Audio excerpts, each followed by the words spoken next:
ለምን እንደዛ አይልሽ እንዴ? አጋጣሚ ቢሆንማ በዚህ ልክ አትጨነቅም ነበር። ደግሞ ደጋግማ አትጠይቀኝም ነበር። አይ እንዲሁ ለማወቅ ነው የጠየኩሽ። ጆከር፣ እኔ እንደባለፈው አይነት ነገር ውስጥ መግባት አልፈልግም።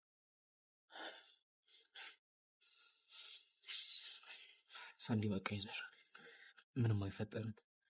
እኔ ያለው ማንም አይነካሽም። ቃል ገባልሽ።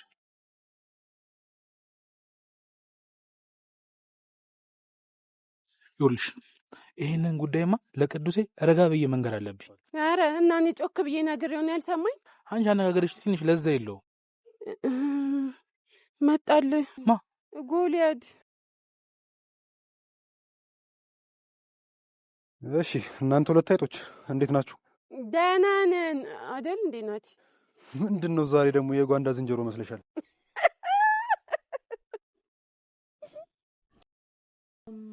ሰላም የጽናት ድራማ ፋሚሊዎች፣ የጽናት ድራማ ቤተሰቦች እንዴት አላችሁ?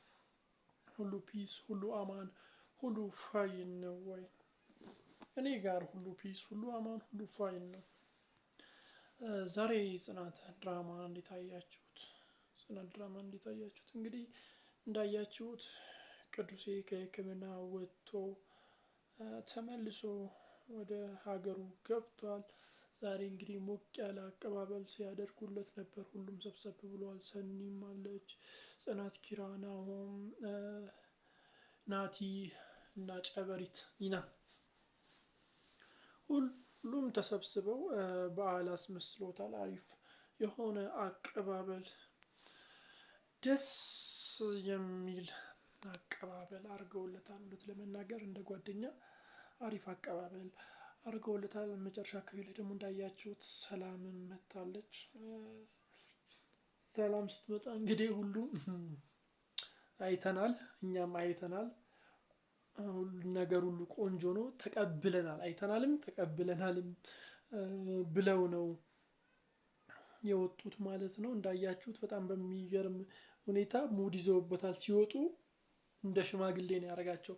አይተናል፣ ወደናል፣ ተቀብለናል፣ ስለዚህ አሁን በቃ መሄድ አለብን ምናምን ብለው ተያይዘው ነው እየሄዱት እና እንደ ሽማግሌ ምናምን ሲያላግጡበት ነበር ቅዱሴ ላይ። ከዛም በኋላ ያው ብቻቸውን ቀርቶ ነበር።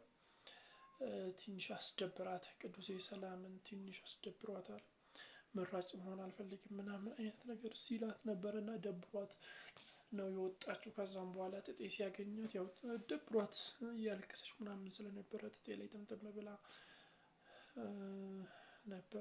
ብላ ነበርና ያንን ናቲ አይቷል። ናቲ እና ለኒና ነገራት። ከኒና ጋር ተያይዞ ለቅዱሴ ሊነግሩ ሲሉ ቅዱሴ አትረብሹኝ፣ አትበጥብጡኝ አይነት ወሬ ሲያወራቸው ነበር። በሌላ በኩል ደግሞ ትንሿን አቤኒዘር ከቤት አስወጥቷታል። ማንም በሌለበትና ቤቱን ባዶ ትታ ከሱ ጋር ሄዳለች። ጽናት ወደ ቤት ስትመለስ እሷ አልነበረችም። ጽናት ባዶ ቤት ነበር ያገኘችው። ይህንንም ነገር ከኪራ ጋር ስታወራ ነበር። እቺ ልጅ ምን እንደማረጋት አላውቅም፣ እንደዚህ ስመጣ የለችም፣ ባዶ ቤት ነው ያገኘሁት ምናምን ስትላት ነበር። ከዛም በኋላ መጨረሻ ላይ ትንሿን መታለች። በሩን የከፈተላት እንዳያችሁት ኪራ ነበር። ኪራም ለምን አታስተውይም? ጽናትን እንዳታስደብሪያት፣ ከጽናት ጋር እንዳትጋጪ ብዬሽ አልነበረም? ለምን ማስተዋል አቃተሽ? ምናምን ብሎ በኃይለ ቃል ጎሰም ሲያረጋት ነበር፣ ሲናገራት ነበር። ብቻ እሺ ነው የምትለው። ይህ ነገር ግን ያው በኋላ ችግር ላይ ይጥላታል።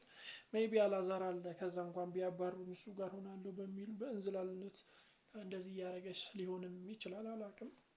በሌላ በኩል ደግሞ ሰኒ ምሩ ጋር ሄዳ ነበር። ምሩ እንግዲህ ወረቀት ስትላት ነበር። ወረቀቱ ላይ ጽፋላታለች ሀዊ ብላ፣ ሀዊ ብቻ ነው የጻፈችው። ከዛም በኋላ ምን ለማለት እንደፈለገች አልተረዳችም፣ አልገባትም። ከዛም በኋላ ወደ ቤት ስትሄድ ነበር። ወደ ቤት ስትሄድ እንግዲህ ከኋላ የሆነ ሰው ሲከተላት ነበር። እንዳያችሁት ሰው ሲከተላት ነበር። ብቻ በጣም በሚገርም ሁኔታ የሆነ ሰው እየተከታተላት ነው። ማን ነው? ናሆም ማን ነው እሱ?